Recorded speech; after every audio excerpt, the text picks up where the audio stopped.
তো নমস্কার বন্ধুরা, এডুকেশন কালচার ইউটিউব চ্যানেলে তোমাদের স্বাগতম। তো আজকে দেখো আমি তোমাদেরকে এত ডিটেলসে স্টেট কাউন্সিলের সম্পূর্ণ সিস্টেম, গ্রেড সিস্টেম, কিভাবে রেজাল্ট তৈরি হয়, রেজাল্টে কি কি থাকে, হার্ড কপিতেই বা কি কি থাকে, প্রত্যেকটা ডিটেলস পাই টু পাই বলবো। এই ভিডিও দেখার পর আর পরীক্ষা কীরকমভাবে দিতে হবে বা কিভাবে তোমাদের রেজাল্ট তৈরি হবে, এই নিয়ে আশা করি কোনো দিন কোনো সমস্যা হবে না। তো এই একটি ভিডিওই তোমাদের জন্য কিন্তু ব্রহ্মাস্ত্র হতে চলেছে। তো এই ভিডিওটি কিন্তু ভাই প্রথম থেকে শেষ পর্যন্ত দেখো, এইটাই কিন্তু আমি অনুরোধ করছি তোমাদের। তো দেখো আমি কি বোঝাতে চাইছি। তো সবার প্রথমে একটু তোমরা যদি উপর থেকে দেখো, তো সবার প্রথমে ওয়েস্ট বেঙ্গল স্টেট কাউন্সিলের লোগো রয়েছে। একইভাবে West Bengal state council of technical and vocational education and skill development লেখা রয়েছে। ফরমারলি আগে বলা হতো West Bengal state council of technical education. কারিগরি ভবন, 4th floor, plot number B/7, action area 3, new town, Rajarhat, Kolkata 7,160,000। এটা হচ্ছে ওয়েস্ট বেঙ্গল স্টেট কাউন্সিলের ঠিকানা, যেটা তুমি রেজাল্টের উপরিভাগে পাবে এবং স্টেট কাউন্সিলের লোগো পাবে। এরপর তোমাদের যে ডিপ্লোমার রেজাল্ট, প্রত্যেকটা সেমিস্টারে আলাদা আলাদা রেজাল্ট পাবে। সবার প্রথমে তোমরা পেয়েছো কিন্তু তোমাদের ফার্স্ট সেমিস্টারে, যেমন এখানে দেখতে পাচ্ছ সেমিস্টার 1। তো এইটাকে রেজাল্ট বলা হবে না, এটাকে বলা হচ্ছে ডিপ্লোমা গ্রেড রিপোর্ট, কারণ তুমি মেনলি গ্রেড পয়েন্ট পেয়ে থাকো, তার উপরে রিপোর্ট হয় বলে এটাকে বলা হয় ডিপ্লোমা গ্রেড রিপোর্ট। এরপরে দেখতে পাচ্ছ সিরিয়াল নাম্বার। তো এই সিরিয়াল নাম্বারটা প্রত্যেকের ক্ষেত্রে আলাদা আলাদা হয়। এবার বাকি কি লেখা রয়েছে, সেমিস্টার 1 হেল্ড ইন জুন 2021। আমার হয়েছিল জুন 2021-এ। তোমাদের এখানে লেখা থাকবে সেমিস্টার 1 হেল্ড ইন তোমাদের হচ্ছে জানুয়ারি 2024, এটা এখানে লেখা থাকবে। এরপর তোমাদের প্রত্যেকের রেজিস্ট্রেশন নাম্বার থাকবে, দেন তোমাদের রোল এবং নাম্বার থাকবে, যেটা তোমাদের প্রত্যেকটা সেমিস্টারে হয় একই থাকতে পারে, না হয় চেঞ্জ হতে পারে। আমাদের ক্ষেত্রে কিছুটা চেঞ্জ হয়েছিল। তো যাই হোক, রোল এবং নাম্বার থাকবে। এর সাথে তোমার এখানে তুমি দেখতেই পাচ্ছ একটা ফটো থাকবে তোমার। একইভাবে নেম অফ দ্য ক্যান্ডিডেট, তোমার নাম থাকবে। ফাদার্স অর মাদার্স নেম, তোমার মায়ের বা বাবার নাম থাকবে। ব্রাঞ্চ অফ স্টাডি, তুমি কোন ডিপার্টমেন্টে স্টাডি করছো সেটা থাকবে। যেমন আমার ইলেকট্রিক্যাল ইঞ্জিনিয়ারিং ছিল, আমি বলেইছি তোমাদের আসানসোল পলিটেকনিক থেকে। তো ব্রাঞ্চ অফ স্টাডি আমার হচ্ছে ইলেকট্রিক্যাল ইঞ্জিনিয়ারিং এবং নেম অফ দ্য ইনস্টিটিউট ছিল আসানসোল পলিটেকনিক। ওকে, এবার আসি মেন এই জায়গাটা খুব ইম্পর্টেন্ট। এইটা তো বেসিকটা সবার একই থাকবে, শুধুমাত্র branch of study, name of the institute এগুলো আলাদা থাকবে, রেজিস্ট্রেশন, রোল নাম্বার এগুলো আলাদা থাকবে এবং সিরিয়াল নাম্বারটা সবার ক্ষেত্রে আলাদা থাকবে। বাকি পয়েন্টগুলো কিন্তু মোটামুটি সবার ক্ষেত্রেই এক হবে। ক্যান্ডিডেট নেম, ফাদার নেম এগুলো তো আলাদা হবেই। তো যাই হোক, এবারে এইটা হচ্ছে মেন, তোমাদের এই ফিল্ডটা মেন, এইটাতে আসো। এইটার থেকে আজকে আমি তোমাদের থ্রু আউট ডিটেলস বোঝাবো, গ্রেড পয়েন্ট সিস্টেম সমস্ত কিছু। তো দেখো এখানে প্রথমেই সাবজেক্ট লেখা থাকবে এবং সাবজেক্টের মধ্যে মেনলি তোমরা জানো স্টেট কাউন্সিল হোক বা যে কোনো কাউন্সিলের আন্ডারে সাবজেক্ট দুটো ভাগে ভাগ করা হয়। একটা হয় থিওরি সাবজেক্ট, যেটাকে আমরা বলি থিওরিটিক্যাল। একটা হয় সেশনাল সাবজেক্ট, যেটাকে বলি আমরা সেশনাল, বা এটাকে তোমরা অনেকে প্র্যাকটিক্যাল বলে থাকো। কোনোটাই ভুল নয়, সেশনালও বলতে পারো, প্র্যাকটিক্যালও বলতে পারো। তো থিওরিটিক্যাল এবং সেশনাল। এবার এই থিওরি, তো থিওরির আন্ডারে আমাদের যেমন 4টে সাবজেক্ট ছিল, যেহেতু আমরা 2020 সালের পর ফার্স্ট আমরা ব্যাচ ছিলাম, তোমরা যে একাডেমিক সেশনে পড়ছো তার সিলেবাসের, তো আমাদেরও কিন্তু ম্যাথামেটিক্স 1 সাবজেক্টটা ছিল, অ্যাপ্লাইড ফিজিক্স 1 ছিল, অ্যাপ্লাইড কেমিস্ট্রি এবং কমিউনিকেশান স্কিলস ইন ইংলিশ। যেহেতু তোমাদের এই সাবজেক্টগুলো রয়েছে, আশা করি তোমাদের এই জায়গাটা বুঝতে কোনো অসুবিধা হবে না। নেক্সট, সেশনাল সাবজেক্টের আন্ডারে আমাদের ছিল ইঞ্জিনিয়ারিং গ্রাফিক্স, যেটা তোমাদেরও রয়েছে, ইঞ্জিনিয়ারিং ওয়ার্কশপ প্র্যাকটিস তোমাদেরও ছিল এটা, applied physics 1 lab, applied chemistry lab, sports and yoga এবং communication skills in English lab. এবার আসি তারপরের সেকশনে। তো তারপরের সেকশনে দেখো রয়েছে ফুল মার্কস। তো ফুল মার্কস তোমরা জানো প্রত্যেকটা সাবজেক্টে কিন্তু 100 করে ফুল মার্কস ছিল। তো এখানে দেখতে পাচ্ছ 100 100 100 কিন্তু প্রত্যেকটা সাবজেক্টে ফুল মার্কস। অর্থাৎ তোমার থিওরি সাবজেক্টের ফুল মার্কস হচ্ছে 4 × 100 মানে 400, 400 মার্কস। আমি দাঁড়াও তোমাদের জন্য একটা কপিতে লিখে দিচ্ছি যাতে তোমাদের সুবিধা হয়। তো দেখো তোমাদের থিওরি মার্কস হচ্ছে থিওরি মার্কস হচ্ছে তোমাদের 4 × 100 4টে সাবজেক্টের জন্য সেটা হচ্ছে 400 মার্কস। ওকে, একইভাবে তোমাদের কিন্তু সেশনাল পেপার হচ্ছে তোমাদের দেখে নাও 1 2 3 4 5 6টা সেশনাল পেপারের জন্য 6 × 100 মানে তোমাদের হচ্ছে 600 মার্কস। অর্থাৎ টোটাল তুমি ফার্স্ট সেমিস্টারে এক্সাম দিয়েছো 1000 মার্কসের, 1000 মার্কসের জন্য তুমি কিন্তু পরীক্ষা দিয়েছো ফার্স্ট সেমিস্টারে। ওকে, এরপর এই পোর্শনটা তোমরা প্রত্যেকেই বুঝতে পারছো, এখানেও লেখা আছে দেখো 1000। এরপর হচ্ছে ক্রেডিটস। এইটা কি, এইটা একটু বুঝিয়ে দিই। দেখো ক্রেডিটস ব্যাপারটা হচ্ছে, ধরো তোমার কাছে 4টে সাবজেক্ট, বাংলা, ইংরেজি, আমি একদম সাধারণ অর্থে বোঝাচ্ছি, ইংরেজি, অঙ্ক এবং পদার্থবিদ্যা। ওকে, তুমি একজন স্টুডেন্ট, তোমার কাছে 4টে সাবজেক্ট রয়েছে। তো এই বাংলা সাবজেক্টটাতে ধরি তোমার এই বাংলা সাবজেক্টটার গুরুত্ব এই 3টে সাবজেক্টের থেকে কম। ওকে, তাহলে সেক্ষেত্রে আমি বাংলার ক্রেডিট রাখছি 2। এরপর আসে ইংরেজি। তো আমি দেখলাম যে ইংরেজিটা বাংলার থেকে একটু বেশি গুরুত্ব রয়েছে, আমি একে দিলাম 3 পয়েন্ট। এরপরে আসে আমি ভালো অঙ্ক আর পদার্থবিদ্যা, তো পদার্থবিদ্যার অঙ্কর থেকে একটু কম গুরুত্ব রয়েছে, তাহলে একে আমি দিলাম 4 পয়েন্ট। এবং অঙ্ক, যেটা আমার মনে হলো যে সব থেকে বেশি গুরুত্ব রয়েছে, তাকে আমি দিলাম 5 পয়েন্ট বা 5 ক্রেডিট। ওকে, তাহলে আমি বাংলাকে দিলাম 2 ক্রেডিট, ইংরেজিকে দিলাম 3 ক্রেডিট, অঙ্ককে দিলাম 5 ক্রেডিট এবং পদার্থবিদ্যাকে দিলাম 4 ক্রেডিট। তোমরা এবার এখান থেকে বোঝো, তোমাদের ম্যাথামেটিক্স 1 M1 আমি লিখছি, ম্যাথামেটিক্স 1, তো বলা হচ্ছে যে সেটার গুরুত্ব এবং অ্যাপ্লাইড ফিজিক্স 1-এর গুরুত্ব সেম, তাহলে এখানে অ্যাপ্লাইড ফিজিক্স 1 এর গুরুত্ব 3 করে দেওয়া হয়েছে। ওকে, নেক্সট কি বলেছে, অ্যাপ্লাইড কেমিস্ট্রি, তার গুরুত্ব দেওয়া হয়েছে 3, মানে এটাও সেম। তাহলে অ্যাপ্লাইড কেমিস্ট্রি, তোমার অ্যাপ্লাইড কেমিস্ট্রির 1-এর হচ্ছে তোমার অ্যাপ্লাইড কেমিস্ট্রি, শুধু অ্যাপ্লাইড কেমিস্ট্রির গুরুত্ব হচ্ছে তোমার 3। এবং তারপরে কমিউনিকেশন স্কিলস ইন ইংলিশ, অর্থাৎ আমি শুধু ইংলিশ লিখছি, তার গুরুত্ব 2। এবার আমি কিভাবে এই তোমাদের এই ক্রেডিট থেকে আমার ক্রেডিট স্কোর বার করব, কিভাবে কি হচ্ছে আমি তোমাদের একটু ডিটেলসে বলি। তো ক্রেডিট আমি বুঝে গেলাম যে কার কত গুরুত্ব রয়েছে। ওকে, এরপর আমি এরই পিছন দিকে তোমাদের স্টেট কাউন্সিলের যে অফিসিয়াল, সেটা থেকেই বোঝাবো, কোনো রকম কোনো প্রবলেম তোমাদের ক্রিয়েট করব না। এবার দেখো, এটা হলো আমাদের ক্রেডিট। এবার কি বলছে দেখো, তোমার নাম্বার, তুমি পরীক্ষায় কীরকম নাম্বার পেয়েছো। ধরো তুমি কোনো পরীক্ষায় 90 থেকে 100-র মধ্যে পেয়েছো, তাহলে তোমার গ্রেড পয়েন্ট দেওয়া হবে 10, মানে তোমার পরীক্ষা 100 নাম্বারে। যদি তুমি 90 থেকে 100-র মধ্যে নাম্বার পাও, সেক্ষেত্রে তুমি পয়েন্ট পাচ্ছ 10। একইভাবে যদি তুমি 80 থেকে 90-এর মধ্যে নাম্বার পাও, তাতে তোমার ক্রেডিট হবে 9, গ্রেড পয়েন্ট হবে 9।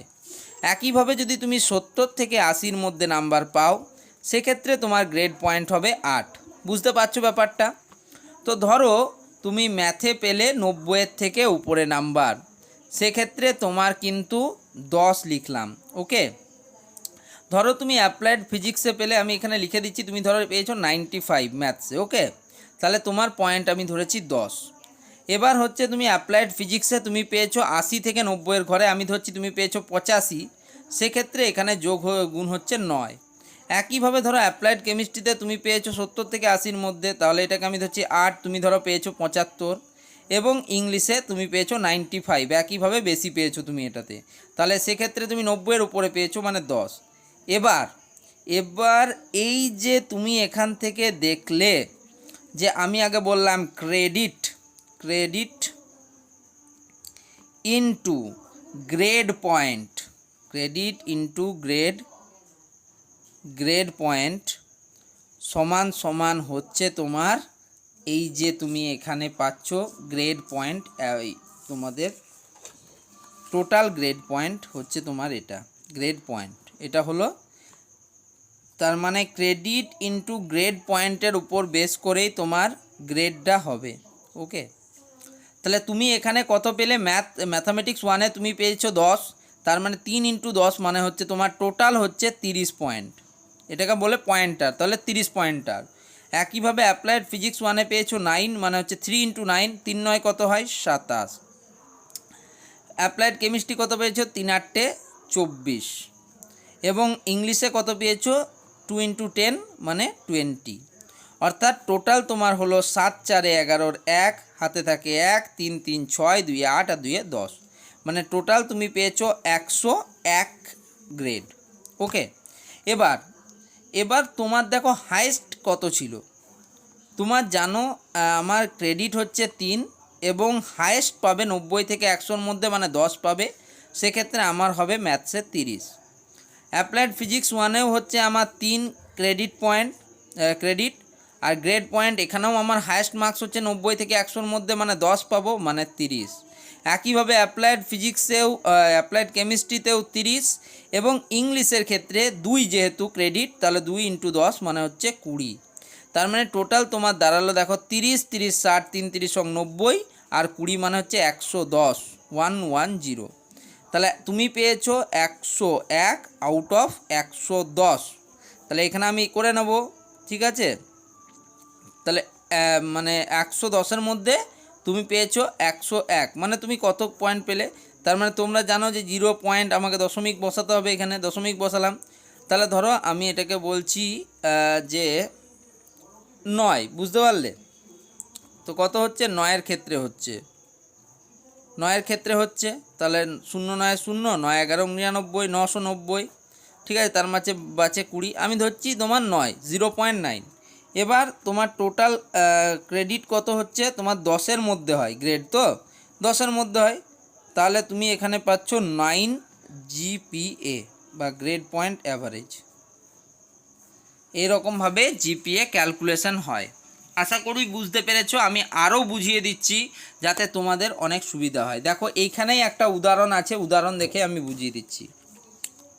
দেখো প্রথম থেকে এখানে কি লেখা রয়েছে আমি একদম ডিটেলসে এক্সপ্লেন করি। দেখো, introduce from the academic session 2020-21 থেকে এই পেপারটাই তোমাদের এখনও রয়েছে। তো কি বলছে, introduce from the academic session 2020-21, the student have been evaluated through 10 point GPS system. GPS সিস্টেমের হাইয়েস্ট পয়েন্ট হচ্ছে 10. The grades have been awarded depending upon the absolute marks secured by the student in a subject. কোনো একটা সাবজেক্টের grade mainly depend করে সেই সাবজেক্টে সে absolute কত marks পেয়েছে। The result of one semester is presented as grade point average. একটা সেমিস্টারের যে রেজাল্ট সেটাকে আমরা জিপিএ আকারে বা গ্রেড পয়েন্ট অ্যাভারেজ আকারে বের করে থাকি। Secured by a student and his or her overall result after 6 semester will be termed as overall grade point average. তো তোমাদের একটাকে বলা হয় জিপিএ, যেটা প্রত্যেক সেমিস্টারে হয়, যেটাকে আমরা বলছি grade point average, grade point average, okay. আর একটা হয় ওজিপিএ, মানে overall grade point average, okay overall grade point average. তাহলে দু রকম হয়, একটা হচ্ছে জিপিএ যেটা আমরা প্রত্যেক সেমিস্টারে পাই, এভরি সেমিস্টার আমরা পাই জিপিএ, এবং আফটার 6 সেমিস্টার অল দ্য সেমিস্টারের সব টোটাল মিলিয়ে করা হয় ওজিপিএ, ওভারঅল গ্রেড পয়েন্ট অ্যাভারেজ, ওটাই লেখা রয়েছে। The range of marks with assign grade code and grade points are given below. তাহলে দেখো কি বলা হচ্ছে, রেঞ্জ অফ মার্কস মানে কত থেকে কতর মধ্যে মার্কস পেলে, অ্যাসাইন গ্রেড কোড কি দেওয়া হবে তোমার, গ্রেড পয়েন্ট বাকি কিভাবে কত পয়েন্ট দেওয়া হবে। তো আমি বললাম যে 90 থেকে 100-র মধ্যে পেলে তোমাকে দেওয়া হবে ডবল এ, যার গ্রেড পয়েন্ট হবে 10। 80 থেকে 90-এর মধ্যে পেলে তুমি পাবে এ বি, গ্রেড পয়েন্ট হবে 9। 70 থেকে 80-র মধ্যে পেলে তুমি পাবে বিবি, তোমার গ্রেড পয়েন্ট হবে 8। 60 থেকে 70-এর মধ্যে তুমি পেলে তোমার অ্যাসাইন গ্রেড কোড হবে বিসি এবং গ্রেড পয়েন্ট হবে 7। একইভাবে 50 থেকে 60-এর মধ্যে হলে সিসি 6, 45 থেকে 50-এর মধ্যে হলে সিডি 5 এবং 40 থেকে 45-এর মধ্যে হলে ডিডি 4। যদি তোমার 40-এর থেকে কম হয় সেক্ষেত্রে তোমার এফএফ স্ট্যাটাস শো করবে, যেটা অনেক স্টুডেন্টের এটাকে ফেল বলে থাকে। তাহলে সেক্ষেত্রে তুমি কোনো গ্রেড পয়েন্ট পাচ্ছ না। এবার কি বলছে দেখো, the GPA of a student at the end of each semester is calculating by dividing the total credit points secured in all subjects divided by the total credits of the semester, where credit point mean the figure arriving by multiplication of the grade point secured by the student in a subject with the credit of the subject। তার মানে সাবজেক্টের ক্রেডিটের সাথে তার grade point এই দুটোকে গুণ করলে যেটা পাওয়া যায় সেটা কিন্তু প্রত্যেকটা সাবজেক্টের ক্ষেত্রে করা হয় এবং তারপর তার অ্যাভারেজ ব্যবহার করা হয়। যেমন therefore mathematically credit point of a subject equals to grade point secured in the subject into credits of the subject. তাহলে জিপিএ হচ্ছে দেখো total credit point secured in all the subjects of the semester by total credit points of all the subjects of the semester. Okay, OGPA কি বললাম, overall হচ্ছে তোমার 6 semester অবধি তুমি total কত পেয়েছো বাই টোটাল ক্রেডিট কত ছিল। ওকে, এবার দেখো এই যে পাস বা প্রমোশন ক্রাইটেরিয়া যেটা আমি তোমাদের বলি, দেখো কি বলছে, grade point average and overall grade point average for all semester pass grade of A semester is 4.0। তোমরা যারা 4-এর বেশি ক্রেডিট পেয়েছো তারা প্রত্যেকে কিন্তু পাস করে গেছো। তোমরা নিজেদের রেজাল্ট অনলাইনেও চেক করে নাও, সেখান থেকেও তোমরা নিজেদের রেজাল্ট দেখতে পাবে। এরপর হচ্ছে তোমাদের ফর 6 সেমিস্টার ওভারঅলের ক্ষেত্রে কি হয়, ওভারঅলের ক্ষেত্রে তোমাদের হচ্ছে সেকেন্ড ক্লাস 4.0 ওজিপিএ পেলে বা তার 6.5 ওজিপিএ অবধি পেলে তুমি সেকেন্ড ক্লাস, তুমি 6.5 ওজিপিএ পেলে ফার্স্ট ক্লাস এবং 7.5 ওজিপিএ বা তার বেশি পেলে তোমাকে বলা হবে ফার্স্ট ক্লাস উইথ ডিস্টিংশান। এরপরে আসি পাস অর প্রমোশনাল ক্রাইটেরিয়া কি। দেখো এইটা তোমরা অনেকে আমাকে প্রশ্ন করো যে দাদা পাস কততে, আমি একদম এআইসিটি নর্মস তোমাদের বার বলে দিয়েছি এবং সেটাই এখানে আমি তোমাদের আরেকবার তোমাদের একটু ক্লিয়ার করে দিই। তোমাদের যাদের মনে যত সন্দেহ তার কিন্তু এটাই উত্তর, তোমার একদম রেজাল্টের পেছনে যেটা থাকে সেই পয়েন্টটাই কিন্তু সবথেকে আসল। ওকে, তো এবার বুঝি pass or promotional criteria. According to the new syllabus total marks of for all theoretical and sessional subject is 100। প্রত্যেকটা তোমাদের থিওরি সাবজেক্ট বা প্র্যাকটিক্যাল সাবজেক্ট অর্থাৎ তাত্ত্বিক এবং প্রাগৈশিক যে পরীক্ষাগুলো রয়েছে তার সাবজেক্টের টোটাল মার্কস হচ্ছে 100 as per the new evaluation scheme of AICTE যে নতুন ইভ্যালুয়েশন স্কিম রয়েছে সেই অনুযায়ী। এবার দেখো আ student has to obtain minimum 40% marks in both theoretical internal and theoretical external parts of a subject. একদম এইটা মাথায় ঢুকিয়ে নাও, তোমার থিওরিটিক্যাল ইন্টারনাল এবং এক্সটার্নাল দুটোতেই তোমাকে আলাদাভাবে পাস করতে হবে এবং প্রত্যেকটার ক্ষেত্রে পাস মার্কস তোমার হচ্ছে 40%। এআইসিটি রুল, আমার রুল নয়, যেটা তোমাদের বারবার বলি, ঠিক আছে? এআইসিটি রুলের বাইরে একদম যাবে না। So separately to pass in the set subject such that 16 marks in internal part, অর্থাৎ তোমাদের 40 মার্কসের যে ইন্টারনাল হয় তাতে তোমাদের পেতে হবে 16 মার্কস ফর থিওরি সাবজেক্ট এবং কি বলা হয়েছে and 24 marks in external part, এবং এক্সটার্নাল পার্টে 60-র মধ্যে তোমাকে 24 পেতেই হবে। এটা হচ্ছে এআইসিটি রুল। কোন টিচার কি করে আমি জানি না, বাট এআইসিটি রুল কিন্তু 100% ফলোয়েবল। If any student fails to obtain minimum 40% marks in any part of a theoretical subject, he or she will be declared as back in the subject. যদি তুমি 40% marks না পাও সেক্ষেত্রে তোমাকে ব্যাক বলে গণ্য করা হবে। And he or she has to appear as a casual candidate in the next academic session provided the students obtain GPA of 4.0 or above and obtain pass marks in the internal part of all sessional subjects. এছাড়াও তোমাকে প্রত্যেকটা sessional সাবজেক্টের ইন্টারনালে কিন্তু pass করতেই হবে। During casual appearance of a back candidate, marks on internal, viva voce or assignment and written end semester examination will be assigned afresh by the institute, keeping the attendance component unaltered. একটু বলে দিই কি বিষয়টা। তো তুমি যে first সেমিস্টারে ধরো কেউ ব্যাক পেয়েছো অ্যাপ্লাইড ফিজিক্স 1-এ, সেক্ষেত্রে তোমার অ্যাকাডেমিক সেশন হচ্ছে 2023-24। ওকে, এবার তুমি 2024-25 শিক্ষাবর্ষে যখন ফার্স্ট সেমিস্টার এক্সাম হবে তখন তুমি অ্যাপিয়ার করতে পারবে এই অ্যাপ্লাইড ফিজিক্স 1 সাবজেক্টে।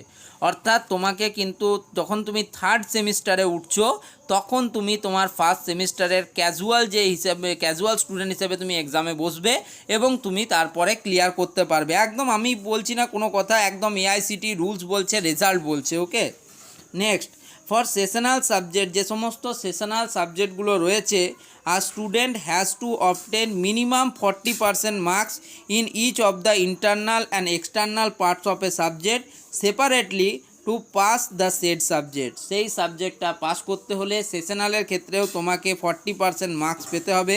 অর্থাৎ 24 মার্কস ইন সেশনাল ইন্টারনাল, সেশনালের যে ইন্টারনাল হয় তোমাদের 60 মার্কসের, তাতে কিন্তু 40% মার্কস পেতে হবে। এবং বাকি যে নিয়ম সেগুলো কিন্তু সব ক্ষেত্রেই সেম। এবার আমার রেজাল্টটা থেকে আমি তোমাদের বুঝিয়ে দিই এবং আমারটার থেকে ক্যালকুলেশনটা তোমাদের করে দেখিয়ে দিই। দেখো, ম্যাথামেটিক্স 1-এ আমার ক্রেডিট ছিল 3 এবং গ্রেড পেয়েছি AA, মানে আমার নাম্বার হচ্ছে 90 থেকে 100-র মধ্যে। ম্যাথামেটিক্স 1-এর ক্ষেত্রে ম্যাথামেটিক্স 1 আমি ধরছি আমি পেয়েছি 92। ওকে, লেটস আমি 92 পেয়েছি।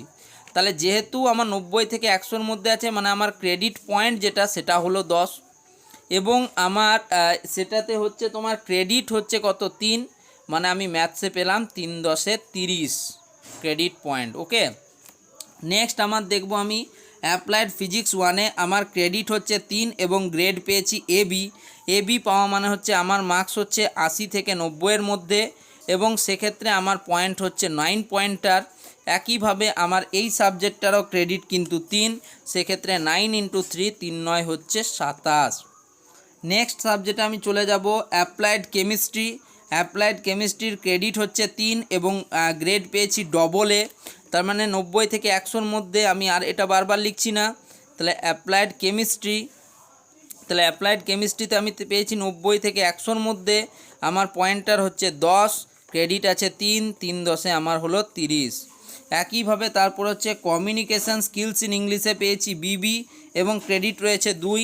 তাহলে কমিউনিকেশান স্কিলস ইন ইংলিশ আমি লিখছি এখানে ইংলিশ, সেক্ষেত্রে 80 BB পেয়েছি, মানে 70 থেকে 80-র মধ্যে মার্কস। তাহলে সেক্ষেত্রে তোমার এখানে ক্রেডিট পয়েন্ট হবে 8, ঠিক আছে, এবং এর সাবজেক্টটার হচ্ছে ক্রেডিট হচ্ছে 2, মানে 8 × 2 = 16। একইভাবে বাকিগুলো একটু দেখে নিই, চলো একদম ডাইরেক্ট করব। ইঞ্জিনিয়ারিং গ্রাফিক্সের 1.5 AB, মানে আমি ইঞ্জিনিয়ারিং গ্রাফিক্স লিখছি 1.5 × AB। কী ছিল AB গ্রেড, মানে হচ্ছে তোমার 9। তাহলে 1.5 × 9 কত হয় তোমরা বের করে নাও। তাহলে 13.5 হচ্ছে তোমার, দেখো 13.5।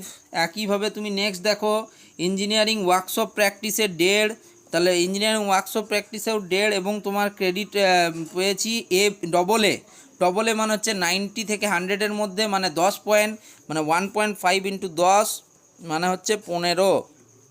ওকে, একইভাবে বাকি সাবজেক্টগুলো একদম করে দিচ্ছি, যেমন applied physics 1 lab, applied chemistry lab, sports and yoga, এই তিনটেতেই পেয়েছি AA, মানে 10 করে এবং ক্রেডিট আছে 1, মানে 10 × 1 × 3টে সাবজেক্ট মানে হচ্ছে তোমার 30।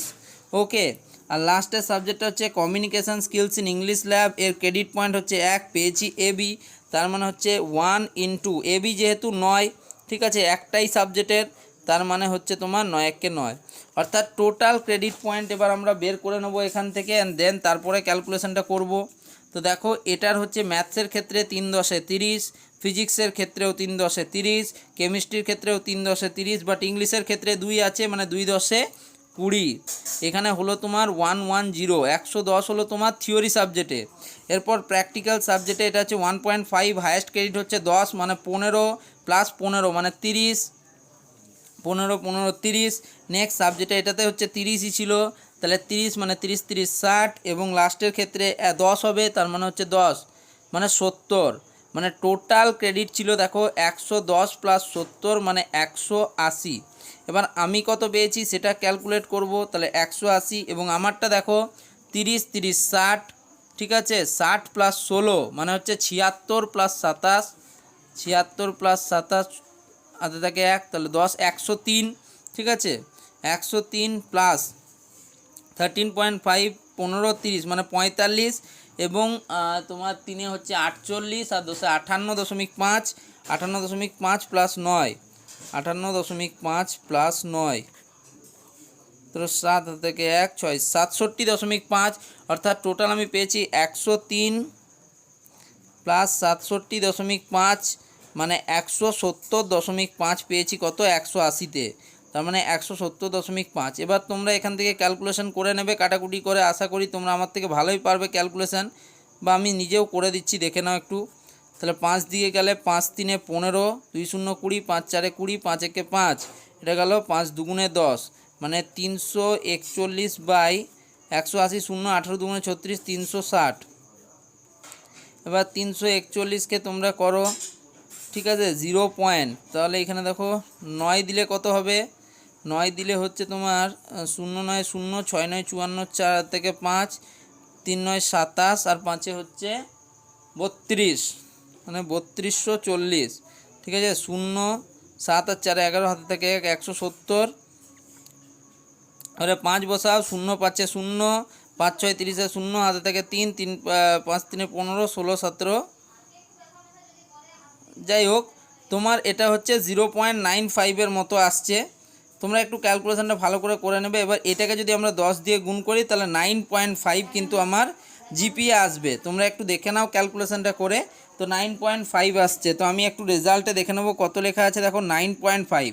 এরপরে হচ্ছে পার্সেন্টেজ অফ মার্কস, অর্থাৎ আমি এই প্রত্যেকটা সাবজেক্টে যে ধরো ডবলে আমি ধরো পেয়েছি 92, তারপরে সাবজেক্ট আছে এবি, মানে 80 থেকে 90-এর মধ্যে আমি ধরো পেয়েছি 88। তো এইরকমভাবে প্রত্যেকটাকে যোগ করে যতগুলো সাবজেক্ট আছে বা যত নাম্বার আছে তাকে দিয়ে ভাগ করে দেয়, তারপরে পার্সেন্টেজ বের করে। বাট এটা তোমরা নিজেরা ক্যালকুলেশন করতে পারবে না, কারণ তুমি আমাদের ক্ষেত্রে এটা জানা যায় না যে কোন সাবজেক্টে তুমি কত মার্কস পেয়েছো। ওকে, তো যাই হোক এটাই ছিল ওভারঅল রেজাল্ট সম্বন্ধে প্রত্যেকটা কথা। নিচের যেই পোর্শনটা দেখছো তোমরা জিজ্ঞেস করবে দাদা এটা কি, তো এইটা হচ্ছে দেখো তোমাদের ফার্স্ট এবং সেকেন্ড সেমিস্টারে তুমি কত পাবে, থার্ড সেমিস্টারে যখন তোমাকে রেজাল্ট দেবে তখন এই দুটো লেখা থাকবে। একইভাবে ফোর্থ সেমিস্টারের ক্ষেত্রে লেখা থাকবে, যখন সিক্স সেমিস্টারে তুমি উঠবে তখন কিন্তু তোমার ফিফথ সেমিস্টার অবধি লেখা থাকবে। এখানে একটা ওভারঅল গ্রেড পয়েন্ট লেখা থাকবে, ওভারঅল তুমি কত পার্সেন্টেজ পেলে সেটা লেখা থাকবে, এবং কোন ক্লাসে তুমি পাস করলে। যেমন তুমি আগেই দেখলে যে 4.0 বা তার থেকে 6.5 অবধি হলে তোমাকে সেকেন্ড ক্লাস, 6.5-এর থেকে বেশি হলে তোমাকে ফার্স্ট ক্লাস, এবং 7.5-এর থেকে বেশি হলে তুমি ফার্স্ট ক্লাস উইথ ডিস্টিংশন পাবে, সেটা কিন্তু এখানে লেখা থাকবে। তো তোমরা এখন ওঠো সিক্স সেমিস্টারে, তখন কিন্তু আমি তোমাদের এটাও শো করিয়ে দেব। আজকে কিন্তু আমি টোটাল ওভারঅল রেজাল্ট সম্পর্কে তোমাদের প্রত্যেকটা ধারণার কিন্তু আমি একদম আশা করি তোমরা এরপরে আর কোনো রকম কোনো প্রশ্ন রেজাল্ট রিলেটেড হবে না। ভিডিওটা অনেকটা লম্বা হয়ে গেছে, তাই আমি আর বেকার কথা বলে ভিডিওটিকে বাড়াতে চাই না। যদি তোমাদের এরপরেও কোনো রকম কোনো প্রশ্ন থেকে থাকে ভিডিওর নিচে কমেন্ট বক্সে কমেন্ট করে জানিও। আর আশা করি এরপর আর কোনো প্রশ্ন থাকার কথা নয়, তাই চ্যানেলটিকে সাবস্ক্রাইব করে নিও, কারণ তোমাদের জন্য সবথেকে কোয়ালিটিফুল কন্টেন্ট কিন্তু প্রোভাইড করা হয়। ধন্যবাদ।